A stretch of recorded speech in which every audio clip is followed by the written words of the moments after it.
नमस्कार विद्यार्थी मित्रांनो, अमर क्लासेसमध्ये आपले स्वागत आहे. विद्यार्थी मित्रांनो, आज आपण वर्ग 12वी वाणिज्य विषय वाणिज्य संघटन व व्यवस्थापन यामधील प्रकरण 5 व्यवसायातील उभरत्या पद्धती यामधील एका नवीन भागाला सुरुवात करणार आहोत. विद्यार्थी मित्रांनो, आज आपण ऑनलाईन व्यवहार म्हणजे काय या ऑनलाईन व्यवहाराची माहिती पाहणार आहोत. विद्यार्थी मित्रांनो, आपण अभ्यास केला असेल किंवा आपल्याला माहीत असेल की सुरुवातीच्या काळामध्ये ज्यावेळी व्यापार व्यवसाय व्हायचा, तर त्या व्यापार व्यवसायाच्या पद्धतीमध्ये एखादा व्यक्ती मार्केटमध्ये जायचा. म्हणजे एखादा हा व्यक्ती या मार्केटमध्ये जायचा. मार्केटमध्ये गेल्यानंतर या ठिकाणाहून एखादी वस्तू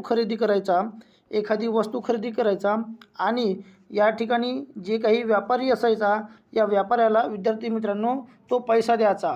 म्हणजे यावेळी व्यवहार करताना वस्तू घ्यायची आणि आपण त्या वस्तूचे पैसे त्या संबंधित व्यापाऱ्याला द्यायचे. अशा पद्धतीने व्यापार चालायचा. त्याला ऑफलाईन पद्धतीने होणारे व्यवहार म्हणतात. विद्यार्थी मित्रांनो, जेव्हापासून इंटरनेटचा वापर सुरू झाला, व्यवसायामध्ये इंटरनेटचा वापर सुरू झाला आणि इंटरनेटच्या माध्यमातून वस्तू देवघेवीचे व्यवहार सुरू झाले, विद्यार्थी मित्रांनो, तेव्हापासून जे पैसे आपण डायरेक्ट त्याच्या हातामध्ये देत होतो, ते पैसे आता तशा पद्धतीनं दिले जात नाही, तर इंटरनेटच्या साहाय्याने ते पैसे डायरेक्ट त्या संबंधित व्यक्तीच्या खात्यामध्ये पोचवले जातात.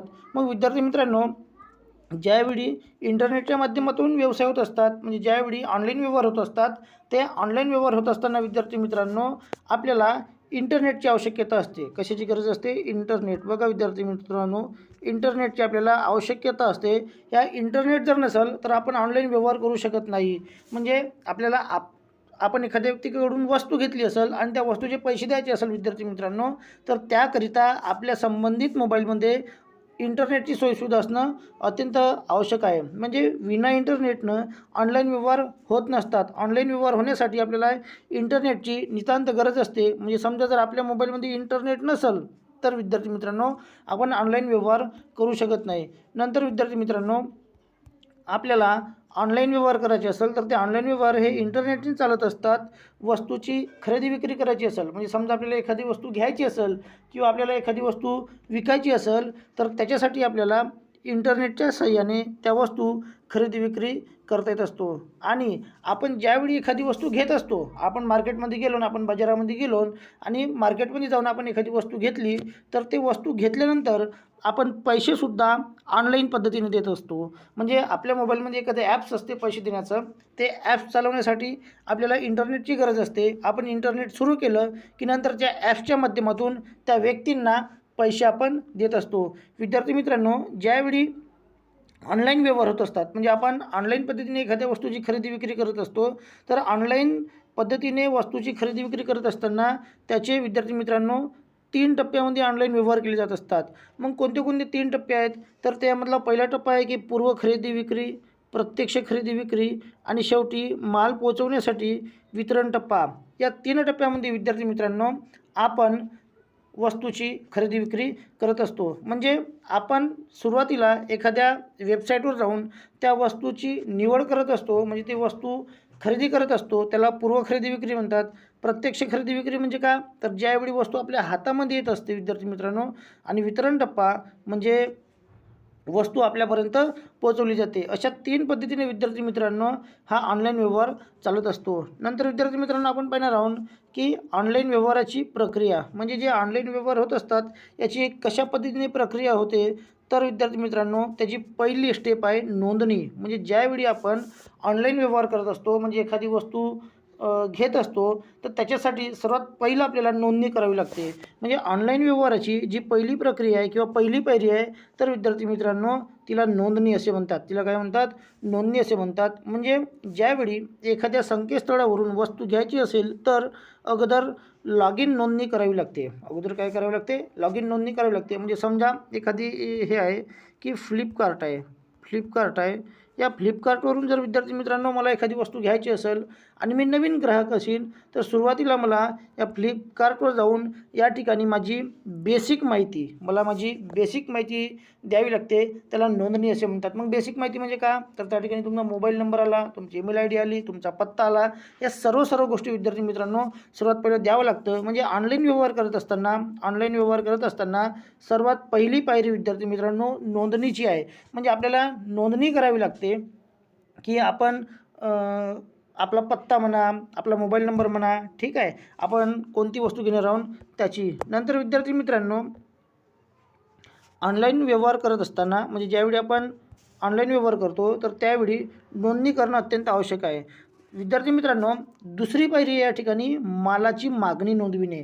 आता मालाची मागणी नोंदविणे म्हणजे का, सर्वात पहिला आपण नोंदणी केली, आपण आपली माहिती त्या संबंधित ॲप्समध्ये भरली, त्याच्यानंतर मालाची मागणी नोंदवावी लागते की ऑनलाईन व्यवहाराची ही दुसरी पायरी आहे. म्हणजे मालाची मागणी नोंदविणे हे ऑनलाईन व्यवहाराची विद्यार्थी मित्रांनो दुसरी पायरी आहे. मग या दुसऱ्या पायरीमध्ये आपण नेमकं का करत असतो, तर आपल्याला जी वस्तू पाहिजे ती वस्तू ठरवत असतो. म्हणजे संबंधित ती वेबसाईट खोलत असतो आणि वेबसाईट खोलल्यानंतर आपल्याला जी वस्तू घ्यायची आहे, जी वस्तू आपल्याला पाहिजे आहे त्या वस्तूची आपण विद्यार्थी मित्रांनो ठरवत असतो की आपल्याला ही वस्तू घ्यायची आहे. आणि वस्तू आपण ठरवली की नंतर त्या वस्तूची विद्यार्थी मित्रांनो आपण निवड करत असतो, म्हणजे सिलेक्ट करत असतो. सिलेक्ट केल्यानंतर त्या ठिकाणी आपण संपूर्ण आपली माहिती टाकत असतो की आपल्याला कोणत्या ठिकाणी वस्तू पाहिजे, कोणत्या ठिकाणी आपल्याला बोलवायची आहे, आपला पत्ता काय आहे, आपला पिनकोड काय आहे, आपला मोबाईल नंबर काय आहे, ठीक आहे. ही विद्यार्थी मित्रांनो स्टेप असते. आणि त्यानंतर शेवटचा पर्याय म्हणजे शोधनाचा पर्याय असतो. विद्यार्थी मित्रांनो आपण जी वस्तू खरेदी करत असतो म्हणजे जी वस्तूची आपण निवड करत असतो ते निवड केलेली वस्तू विद्यार्थी मित्रांनो बघा अत्यंत महत्त्वाचा याच्यावर प्रश्न येऊन गेलेला आहे की ऑनलाईन खरेदीदार वस्तूची निवड केल्यानंतर जी वस्तू आपण निवडतो ती वस्तू विद्यार्थी मित्रांनो आपण शॉपिंग कार्टमध्ये टाकतो. बघा अत्यंत महत्त्वाचा शब्द आहे, याच्यावर प्रश्नसुद्धा येऊन गेलेला आहे. विद्यार्थी मित्रांनो ज्या वस्तूची आपण निवड करतो ती निवड केलेली वस्तू आपण शॉपिंग कार्टमध्ये टाकत असतो, ठीक आहे. देन नेक्स्ट विद्यार्थी मित्रांनो तिसरा पर्याय येते शोधन. आता शोधन म्हणजे का विद्यार्थी मित्रांनो, आपण ऑनलाईन साईटवर गेलो, आपली माहिती नोंदविली, पहिली पायरी झाली. नंतर दुसरी पायरी काय होती विद्यार्थी मित्रांनो, बघा दुसरी पायरी काय होती की आपण मालाची मागणी नोंदविली, बरोबर आहे, म्हणजे आपल्याला जी वस्तू पाहिजे ती नोंदविली. नंतर जी आपण नोंदविली वस्तू ती कुठं गेली, शॉपिंग कार्टमध्ये गेली. आणि तिसरा विद्यार्थी मित्रांनो याच्यातली पायरी आहे ते म्हणजे शोधन. शोधन म्हणजे का, तर पैसे देणे. म्हणजे आपण जी वस्तू घेतली आहे त्या वस्तूचे पैसे निवडण्याचा पर्याय म्हणजे शोधन. विद्यार्थी मित्रांनो ही ऑनलाईन व्यवहारातील शेवटची पायरी आहे. म्हणजे या पायरीमध्ये, या तिसऱ्या पायरीमध्ये पैसे देण्याचा पर्याय निवडावा लागतो. कशाचा, पैसे देण्याचा. म्हणजे आपण नेमके पैसे कशाने देणार आहोत. विद्यार्थी मित्रांनो ऑनलाईन पद्धतीने आपण ज्यावेळी वस्तू घेत असतो, ज्यावेळी आपण वस्तू खरेदी करत असतो त्यावेळी पैसे देण्याचे अनेक पर्याय असतात. मग पैसे देण्याचे अनेक पर्याय म्हणजे कोणते, तर त्यातला एक पर्याय आहे की वस्तू हातात घेतल्यावर पैसे देणे, त्याला आपण कॅश ऑन डिलिव्हरी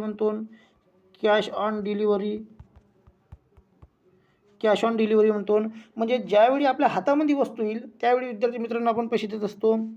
नंतर चेकच्या साहाय्याने पैसे देणे, की आपण ज्या साईटवरून वस्तू घेणार आहोत त्यांना आपण चेकच्या माध्यमातून सुद्धा विद्यार्थी मित्रांनो पैसे देऊ शकतो. नंतर नेट बँकिंगच्या माध्यमातून, म्हणजे आपल्याकडं जी नेट बँकिंगची व्यवस्था आहे या नेट बँकिंगच्या माध्यमातून सुद्धा विद्यार्थी मित्रांनो आपण आपले पैसे देऊ शकतो. म्हणजे या नेट बँकिंगचा वापर करून सुद्धा विद्यार्थी मित्रांनो आपण त्या संबंधित वस्तूचे पैसे देऊ शकतो. नंतर क्रेडिट किंवा डेबिट कार्डद्वारा सुद्धा पैसे देऊ शकतो. विद्यार्थी मित्रांनो आपल्याकडे जो डेबिट किंवा क्रेडिट कार्ड आहे त्या डेबिट आणि क्रेडिट कार्डचा वापर करून सुद्धा विद्यार्थी मित्रांनो आपण त्या संबंधित व्यक्तीला त्याच्या वस्तूचे पैसे देऊ शकतो. डेबिट किंवा जे क्रेडिट कार्ड आहे यांना प्लास्टिक पैसा असे म्हणतात. म्हणजे जे डेबिट कार्ड आणि क्रेडिट कार्ड जे असतात त्यांना प्लास्टिक पैसा असे म्हणतात. विद्यार्थी मित्रांनो हे जे डेबिट आणि क्रेडिट कार्ड हे प्लास्टिकच्या स्वरूपामध्ये असते आणि त्याला एक पिन दिलेला असतो आणि त्याच्या माध्यमातून विद्यार्थी मित्रांनो आपण पैसे देऊ शकतो. नंतर डिजिटल रोख हा एक इलेक्ट्रॉनिक चालण्याचा प्रकार आहे याचे अस्तित्व फक्त सायबर स्पेसमध्येच आहे. म्हणजे विद्यार्थी मित्रांनो, एकंदरीत आपण ज्या वस्तू खरेदी करत असतो, विद्यार्थी मित्रांनो, आपण ज्या ज्या वस्तू खरेदी करत असतो त्या वस्तू खरेदी करत असताना विद्यार्थी मित्रांनो, आपण ज्या वस्तू घेतो त्याचे पैसे देण्यासाठी आपल्याला अनेक पद्धतीचे ऑप्शन आहेत. म्हणजे विद्यार्थी मित्रांनो, जे ऑनलाईन व्यवहार चालत असतात, ह्या ऑनलाईन व्यवहारामध्ये 3 प्रक्रिया आहेत.